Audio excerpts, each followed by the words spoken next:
Ilagay natin siya sa bato.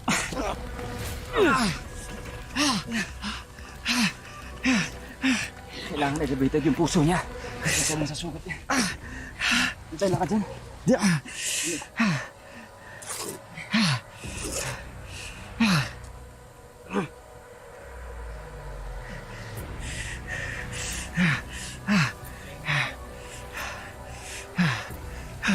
Balikan natin itong binti niya. Dito sa mahita niya.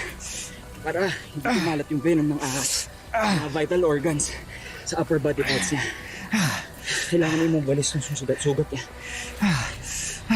Alam mo ba talaga ginagawa mo, ha? Oo, binigyan ko na ng first aid. Pero pansamantalang lunas lang to, ha. Kailangan pa rin dalhin to sa ospital. Ha? Hindi pwede. Baka uliin ako ng mga polis. May makakakilala sa akin yan.